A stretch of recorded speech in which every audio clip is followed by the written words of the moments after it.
commencé à rapper depuis environ 2 ans. J'ai commencé à prendre ça vraiment sérieux, genre, depuis 1 an et demi environ. Puis ça a commencé à blow, puis j'aime quand même ça. Puis mon nom rappeur, dans le fond, ça a commencé...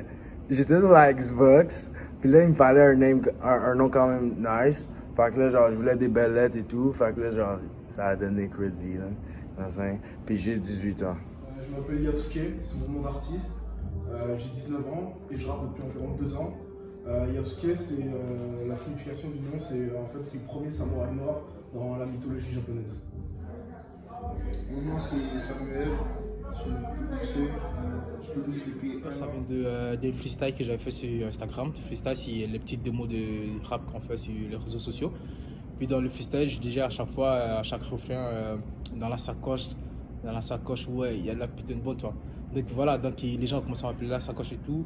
En fait, je me suis dit, ah, en fait, ça me va bien la sacoche, tu vois. C'est un nom qui me colle bien et puis c'est bien, c'est un nom qui reste dans la tête et tout, tu vois. Donc voilà, c'est comme ça, ça m'est parvenu le nom la sacoche et tout. Et puis voilà, j'ai gardé ça comme ça. Puis pour te répondre à ta question, ouais, combien de temps je rappe, ça fait, dans l'ensemble, ça fait 1 an. Mais plus sérieusement, ça fait 4 mois que je rappe. Puis voilà. Moi, c'est DK. Je suis un rappeur, chanteur. J'ai 18 ans. Puis ça fait combien de temps que j'ai commencé à rapper? Ben, en fait, j'ai toujours chanté, rappé et tout, mais j'ai commencé à prendre ça sérieusement comme il y a à peu près 1 an et demi.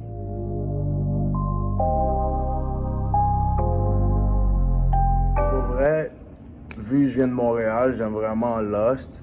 J'aime vraiment tout ce qu'il fait et tout. Mais aux États-Unis, mon préféré, c'est Lil Baby, NBA Youngboy, YNW Melly. Puis j'aime vraiment NLE Choppa en ce moment. Moi, c'est des influences plutôt dans le rap français, donc Damso, Dinos, Nekfeu, des gros artistes francophones ou bien plus Jossman un peu moins connus. Sinon, j'ai beaucoup écouté du jazz, de la musique, toutes sortes de musique, de la salsa,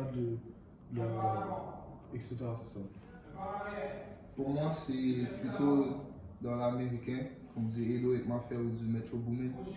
Ou bien sinon quand je vais à l'église, puis à l'église. C'est pas des rappeurs d'ici, c'est plus des rappeurs de France, tu vois.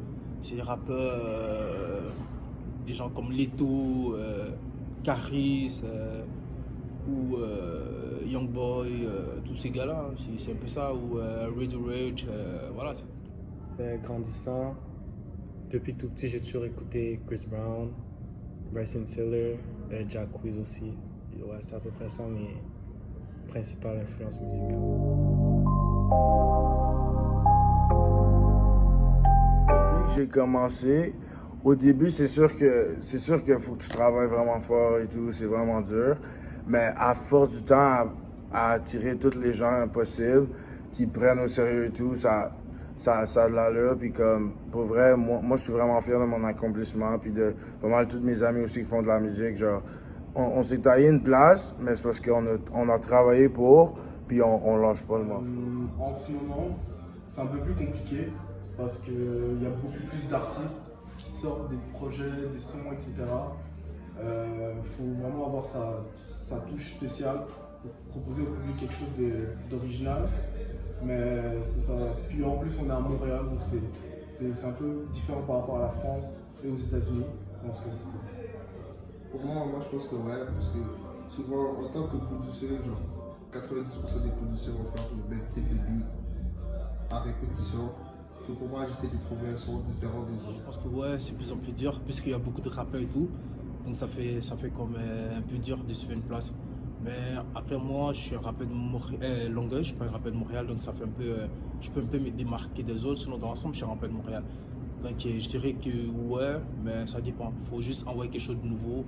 Puis il faut juste surprendre le monde, il faut leur montrer tout ce qu'ils n'ont pas, ce qu'ils n'ont pas encore vu pour que voilà. Musical, c'est sûr, il y a tellement d'artistes aujourd'hui, là. Surtout, il y en a qui se pensent artistes, il y en a qui font de la musique juste pour faire de la musique, ils ne prennent pas ça au sérieux.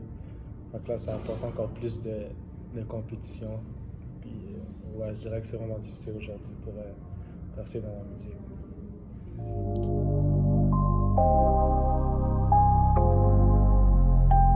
Je pense que oui, parce que quand on compare les émissions comme La Voix ou d'autres émissions, peu importe, il y a zéro rappeur qu'on voit ou qu'on est comme ébloui par. C'est vraiment, ils mettent vraiment l'accent sur les chanteurs et tout. C'est sûr qu'on a beaucoup moins d'expression. En tout cas, je parle à Montréal parce qu'en France, le rap, c'est quasiment devenu à la norme. C'est ce qui stream le plus, c'est ce que les gens écoutent le plus.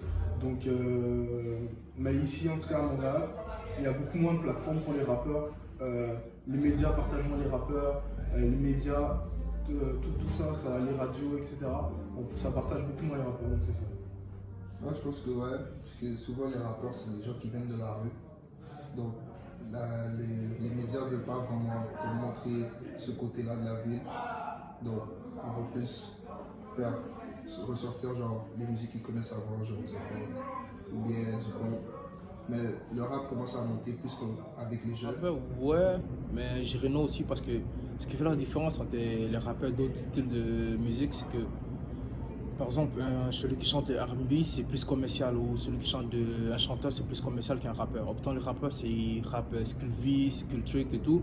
Mais voilà, c'est ça qui fait la Dans tous les différence. styles, c'est difficile de percer, mais je dirais que rap, ouais, parce que, en fond, tout le monde ici rappe. Comme si, par exemple, tu fais de la musique comme R&B, t'es un chanteur ou whatever, c'est sûr que ça va still être difficile, mais le fait est qu'il y a moins de chanteurs. So, si t'es un rappeur, c'est sûr, il y a plus de compétition et tout. So, ouais, je dirais que c'est plus difficile rap que n'importe quel autre style.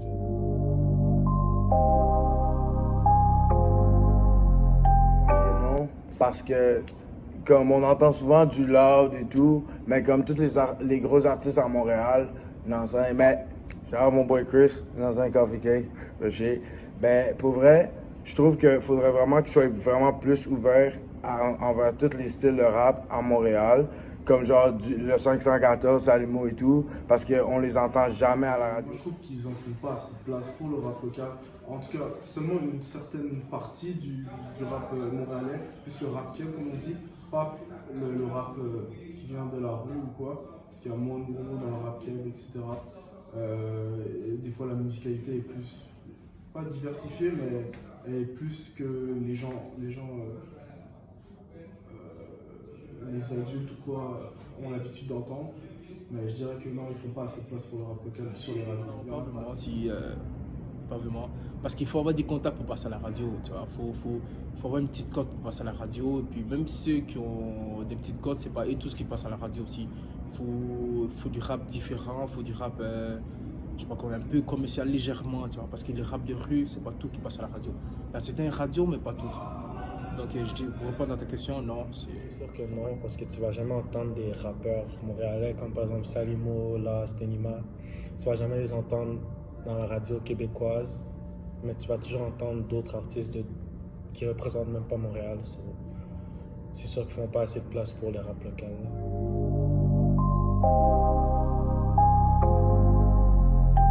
Ouais, je pense que plus de partage, plus de pages IG, Instagram, Facebook, les shares, c'est vraiment important pour genre plus qu'on soit soudés ensemble et tout le monde genre puisse admirer un style comme l'autre, autant français, anglais, espagnol. Plus de visibilité, je pense que ça pourrait aider à promouvoir le rap. Moi, je suis d'accord avec lui, mais je pense aussi qu'en tant que jeunes, on pourrait tous s'entraider d'une manière ou d'une autre à faire aussi notre musique, parce que ça nous représente. Et comme les gens, comme les personnes plus âgées ne vont pas trop se sentir à l'aise. Donc, je pense qu'entre amis, on devrait pouvoir se Force, partager beaucoup. Puis voilà, changer la mentalité, c'est-à-dire vouloir voir les autres avancer, réussir et tout. Puis c'est ça, c'est simple. Plus de plateformes pour artistes, par exemple dans les réseaux sociaux, plus de plateformes qui nous supportent en fait. Puis aussi, genre la ville en général, comme par exemple à la radio, ben, plus mettre la musique locale, comme on entend souvent de la musique de d'autres pays, comme par exemple les États-Unis ou whatever. Mais comme, ouais, plus comme mettre notre musique, plus faire valoir notre musique dans la société.